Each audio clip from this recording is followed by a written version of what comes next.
Hello guys, welcome to the Judicial Wings, the knowledge of judiciary, executive and legislation. I am Pallavi with you again with the lecture series of Indian Penal Code 1816. जैसे कि हमने last video में cover कर लिया था section 23 to section 26 और आज हम पढ़ने जा रहे हैं सेक्शन 27 और सेक्शन 28 जो कि बहुत इंपॉर्टेंट है हमारे प्रीलिम्स और मेंस के लिए भी। सेक्शन 27 डील करता है property in possession of wife, clerk and servant. हम हर रोज की तरह पैराट की लैंग्वेज रीड करने से पहले एक और सिंपल लैंग्वेज में हम जान लेते हैं इन सेक्शंस को। देखिए, सेक्शन 27 डील करता है property in possession of wife, clerk और सर्वेंट। यहाँ कहा गया है जिस किसी भी पर्सन की प्रॉपर्टी उसके वाइफ के पास होती है, उसके क्लर्क के पास होती है और उसके सर्वेंट के पास होती है, तो ऐसा माना जाएगा कि वो प्रॉपर्टी उसी पर्सन के पोजेशन में है और थी। तो अब हम पढ़ते हैं पैराट की language. When a property in the possession of person's wife, clerk or servant on account of that person's, it is in that person's possession within the meaning of this code. आ गया। अभी जैसे मैंने आपको बताया था कि किसी भी पर्सन की प्रॉपर्टी वाइफ, क्लर्क और सर्वेंट के पास होगी उसके, तो वो प्रॉपर्टी उसी के पास है ऐसे माना जाएगा। यहाँ पे अगर हम डीपली पढ़े तो बहुत बड़ा मीनिंग निकलता है इस सेक्शन में से। देखिए, मैं आपको एक एग्जांपल देती हूँ। अगर किसी पर्सन के घर पे सीबीआई की रेड हुई है और उसके वाइफ के पास बहुत सारी प्रॉपर्टी मिलती है, बहुत सारा पैसा, गहने मिलते हैं, तो वो प्रॉपर्टी, पैसे और गहने उस पर्सन के ही पोजीशन में है ऐसे माना जाएगा। और वही सीबीआई की रेट अगर उसके ऑफिस में पड़ती है और वहां पे उसके क्लर्क अवेलेबल होते हैं और उस क्लर्क के पोजीशंस में उस पर्सन के डॉक्यूमेंट्स वगैरह या मनीज, अकाउंट्स डिटेल्स ये सब मिलता है, तो ये भी वैसे ही माना जाएगा कि ये पूरी जो प्रॉपर्टी है जो कि क्लर्क के पास से मिली है उसी पर्सन की है और उसी पर्सन को बिलोंग करती है। आइए अब हम सर्वेंट की बात करते हैं। तो सर्वेंट की बात अगर हम करें तो मैं और यहाँ पे एक एग्जांपल देना चाहूंगी आपको। अगर कोई ट्रांसपोर्टेशन का बिजनेस है किसी पर्सन का और वो उसके सर्वेंट वो ट्रक्स वगैरह लेके जा रहे हैं और बीच में कुछ प्रॉब्लम्स हो जाते हैं, हो सकता है वो अनलॉफुली होने के बाद उसे पुलिस पकड़ लेती है। पकड़ने के बाद वो पर्सन अगर डिफेंस लेता है कि मेरे पोजीशन में वो तो सामान नहीं था, वो सामान तो मेरे सर्वेंट के पोजीशन में था, तो ऐसा वहां नहीं हो सकता। जो ओनर है उसी का पोजीशन वहां पे होगा। ये सेक्शन यहाँ पे ये सेक्शन प्रिंसिपल और एजेंट का रिलेशन दिखाता है। मतलब सर्वेंट के पास जो कोई भी प्रॉपर्टी मिली है वो उस ओनर की ही है, यानी कि उस पर्सन के पोजीशन में ही थी ऐसे ही माना जाएगा। लेकिन ये सेक्शन इसके आगे एक सेंटेंस डालता है जो कि on account of that person, on account of that person ही होना चाहिए। On account of that person का मीनिंग होता है कि जिसकी प्रॉपर्टी है उसको ये पता होना चाहिए कि मेरी प्रॉपर्टी मेरे वाइफ के पास है, मेरी प्रॉपर्टी मेरे सर्वेंट के पास है, मेरी प्रॉपर्टी मेरे क्लर्क के पास है। एक इसलिए यहाँ डाला गया है कि हो सकता है इस चीज का कोई मिसयूज भी कर सकते हैं। जैसे कि अगर पर्सन पे कुछ एलिगेशन लगे हैं कि तुम्हारे वाइफ के पास ये प्रॉपर्टी मिली है, हो सकता है वो वाइफ कहाँ से चुरा के लेके आई हो और फिर तो हस्बैंड फंस जाएगा। तो इसलिए अगर उस पर्सन को मालूम ही नहीं है, इस बारे में पता ही नहीं है, तो ये सेक्शन वहां पे अप्लाई नहीं होता। अगर सर्वेंट है, सर्वेंट के पास अगर कोई प्रॉपर्टी है, जैसे कि ट्रांसपोर्टेशन का ट्रक चला गया था, बीच में ही सर्वेंट ने क्या किया, जो ओरिजिनल सामान था, स्टफ था, वो उतार दिया और उसमें कुछ अलग ही जो कि अनलॉफुल स्टफ है वो डाल दिया। बाद में पता चलता है कि ये सर्वेंट ने खुद किया, अब तो ओनर फंस जाएगा। तो ये ऑन द अकाउंट होना चाहिए, यानी कि सर्वेंट के पास मेरी क्या क्या चीजें हैं इस सब का रिकॉर्ड मालूम होना चाहिए ओनर को, तभी ये सेक्शन उस पर अप्लाई होगा। On the account of that person मतलब उसको खुद मालूम होना चाहिए कि मेरी चीजें किस किस के पास है। अगर इस सेक्शन में ये लाइन नहीं होती on the account of that person, तो इस सेक्शन का बहुत बार मिसयूज हो गया होता। आगे इन्होंने एक एक्सप्लेनेशन दिया है। अ पर्सन एम्प्लॉयड टेम्पररी और on a particular occasion in the capacity of a clerk or servant is a clerk or servant within the meaning of this section। देखिए, यहाँ पे कहा गया है जो क्लर्क और सर्वेंट होते हैं, इसका मतलब है कि कोई भी सर्वेंट और क्लर्क टेम्पररी हो या पर्टिकुलर ओकेजन के लिए आपके यहाँ काम कर रहा हो, आपने अपॉइंट किया हो, तो इसका कोई भी मतलब नहीं है, वो क्लर्क ही है और आपका सर्वेंट ही है। हो सकता है मैंने 2 दिन के लिए किसी पर्सन को क्लरिकल पोस्ट के लिए रखा है और उसके पोजीशन में कुछ सामान मिलता है, फिर आप डिफेंस नहीं ले सकते इसे तो मैंने 2 दिन के लिए ही रखा था, ये इसके पास जो प्रॉपर्टी है वो मेरी नहीं है। तो चाहे वो टेम्पररी हो या पर्टिकुलर ओकेजन के लिए भी हो सकता है आपके घर में एक प्रोग्राम है कोई और आपने एक सर्वेंट को काम करने के लिए और प्रोग्राम के लिए 2 दिन के ओकेजन के लिए रखा है, तो तब भी वो सर्वेंट सर्वेंट ही माना जाएगा और तब भी वो क्लर्क क्लर्क ही माना जाएगा। लेकिन यहाँ पे वाइफ का मेंशन नहीं किया है, क्यों? क्योंकि वाइफ टेम्पररी और पर्टिकुलर ऑकेजन के लिए तो नहीं होती, वाइफ तो परमानेंट होती है। जिस दिन आपकी शादी हो गई उस दिन एक पर्सन ने अपनी वाइफ को अपने तिजोरी की चाबियां दे दी और कहा कि ये लो तिजोरी की चाबी अपने पास रख लो, तो वाइफ परमानेंट होती है ना कि टेम्पररी।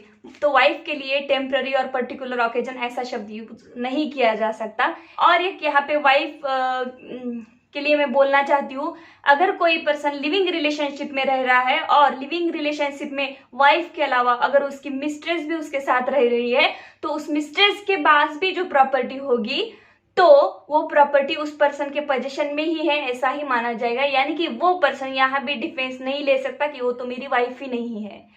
वाइफ नहीं है फिर भी आप एक साथ रह रहे हो, तो इसका यही मतलब होता है कि उनके पोजीशन में जो प्रॉपर्टी है वो आपकी ही है। तो आगे पढ़ते हैं सेक्शन 28 जो कि डील करता है काउंटरफिट से। पहले तो हम ये जान लेते हैं कि काउंटरफिट क्या होता है। काउंटरफिट मतलब नकलीकरण। जैसे कि मैंने अभी एक पेंटिंग बनाई है और मैंने मेरे एक फ्रेंड्स को दिखाई है और वो घर पे जाके सेम वैसे पेंटिंग बनाता है और उसे बेच देता है और मार्केट में बहुत फेमस हो जाती है।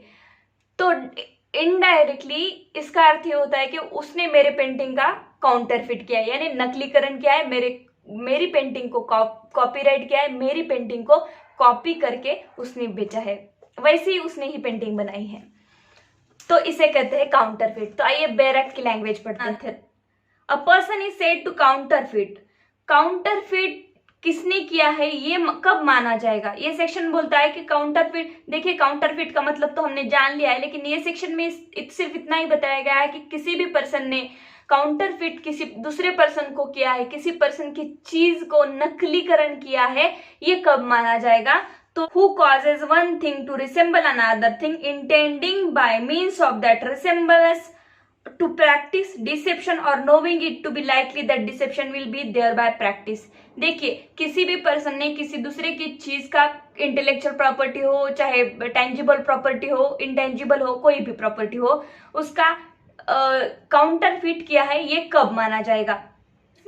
One person resemble to another thing. Resemble means उसका सेम जो ये पेंटिंग है उसकी तरह सेम पेंटिंग दूसरा कोई बनाता है, तब माना जाएगा। लेकिन उसका इंटेंशन वहां पे चाहिए। इंटेंशन क्यों चाहिए? हो सकता है मेरा फ्रेंड मेरी पेंटिंग देख के गया और उसे मन में ख्याल आया कि चलो भाई मैं भी ऐसे एक पेंटिंग बनाने की कोशिश करता हूँ, और वो बेचारा घर पे कोशिश कर ही रहा है और थोड़ी बहुत सिमिलैरिटी उसके और मेरे पेंटिंग में आ गई है, लेकिन उसका कोई भी इंटेंशन नहीं है ऐसा कि मैं उस पेंटिंग को मार्केट में जाके बेचूं और उससे मेरे दोस्त को जिन्होंने ओरिजिनल पेंटिंग बनाई है उसका नुकसान वगैरह हो, उसे हर्ट हो, उसे फ्रॉड करने का उसका इंटेंशन नहीं, वो सेम बनाने की कोशिश कर रहा है। तो यहाँ पे काउंटरफिट नहीं माना जाएगा क्योंकि उसका इंटेंशन ही नहीं है। इंटेंशन काउंटरफिट तब माना जाएगा जब कोई भी पर्सन किसी और की चीज को, किसी और की प्रॉपर्टी को देखता है, उसके एग्जैक्ट नहीं लेकिन उसके जैसी बनाने की कोशिश करता है, और उसके जैसी बनाने के बाद अगर वो मार्केट में बेचता है और उसको ओरिजिनल जिसने बनाई है उसको कुछ नुकसान होता है, फ्रॉड करता है उसके साथ, तभी इसे काउंटरफिट माना जाएगा। Intending by means of that resemblance to practice deception। to practice deception means उसका इंटेंशन ही ये था कि इसने जैसी पेंटिंग बनाई है मैं वैसी ही बनाऊंगा और मार्केट में बेच दूंगा इससे पहले, और मेरा ही पेटेंट उस पर हो जाएगा, मेरा नाम उस पर आ जाएगा। तो डिसेप्शन यानी धोखा देने का इंटेंशन है आपको उस ओरिजिनल पेंटर को। और knowing it to be likely that deception will thereby practice, और ये यहाँ करा है कि जो डिसेप्शन हो प्रैक्टिस में आप लाते हो, प्रैक्टिस में आप वो डिसेप्शन है वो धोखा जो है आप करते हो उनके साथ और वो प्रैक्टिस में लाते हो, तभी किसी एक पर्सन ने दूसरे पर्सन को काउंटरफिट किया है ऐसे माना जाएगा। तो यहाँ एक एक्सप्लेनेशन दिया है it is not essential to counterfeiting that the imitation should be exact. देखिए, मैंने आपसे कहा है कि मैंने एक पेंटिंग बनाई है, दूसरे ने भी वैसी पेंटिंग बनाने की कोशिश की है, उसने बनाई भी और बाहर मार्केट में सेल भी करी है और मुझे उससे धोखा भी हुआ है, लेकिन हो सकता है पेंटिंग सेम टू सेम ना बने। मैंने एक लेडी की पेंटिंग बनाई, उसने भी एक लेडी की पेंटिंग बनाई है। अब उसने क्या किया, मेरा कॉन्सेप्ट चुरा लिया है। हालांकि पेंटिंग तो एकदम सेम तो नहीं आएगी दोनों की भी, लेकिन कंटेंट तो उसने मेरा चोरी किया है। एग्जैक्ट भी नहीं चाहिए, ठीक है। आपका अगर कंटेंट यानी कि आपके दिमाग में क्या चल रहा है वो अगर वो चोरी करके लेके जाता है और सेम मतलब 100 to 100% आपकी पेंटिंग और उसकी पेंटिंग मैच नहीं हो रही है, लेकिन 90% हो रही है, तो ये सफिशिएंट है ये मानने के लिए कि उस व्यक्ति ने आपके साथ काउंटरफिट किया है। मैं अगेन एक एग्जाम्पल आपको देती हूँ कि मैंने एक कविता लिखी है, मेरे फ्रेंड को पढ़ के दिखाई है, उसने क्या किया, वही कविता वैसे ही थोड़ा फर चेंजेस करके लिख ली, उसका हेडिंग चेंज कर दिया और पब्लिश कर दिया सोशल मीडिया पे, तो इसे भी काउंटरफिट माना जाएगा, भले ही वो एग्जैक्ट रिसेम्बलेंस ना हो, सेम टू सेम ना हो। एक्सप्लेनेशन 2 भी दिया है, when a person causes one thing to resemble another thing and the resemblance is such that a person might be deceived thereby। देखिए यहाँ पे क्या करा है, वन पर्सन किसी को, एक पर्सन किसी दूसरे पर्सन को रिसेंबल करता है यानी कि कॉपी करता है, तब क्या होता है, a person might be deceived thereby, वो उसको धोखा दे रहा है ऐसा माना जाएगा। It shall be presumed. देखिए, कोर्ट के पास अगर मैटर गया तो कोर्ट कहेगा कि शैल बी प्रिज्यूम। अगर मैं एक पेंटिंग बनाती हूँ, मैं एक कविता लिखती हूँ, आप वैसे ही बना रहे हो, तो आपका दूसरा इंटेंशन क्या हो सकता है, आप बना के पब्लिश भी कर रहे हो, तो आपका दूसरा इंटेंशन क्या होता है, आपका दूसरा इंटेंशन तो 90 और 99% यही होता है कि आप मुझे कॉपी कर रहे हो। तो कोर्ट भी यहाँ पे शैल प्रिज्यूम्ड मान लेगा। मतलब क्या कि प्रिज्यूम्शन में ऐसा मान के चला जाएगा कि आपका जो इंटेंशन है उनको कॉपी करने का ही था, नहीं तो आप ऐसे कोई हरकत नहीं करते और आप उनके जैसा नहीं बनाते और आप उनके कंटेंट चोरी करके उनके जैसे उनको कॉपी करने की कोशिश नहीं करते। तो यहाँ पे प्रिज्यूम्शन है कि ऐसा ही माना जाएगा कि आप उनको कॉपी करने की कोशिश कर रहे हो।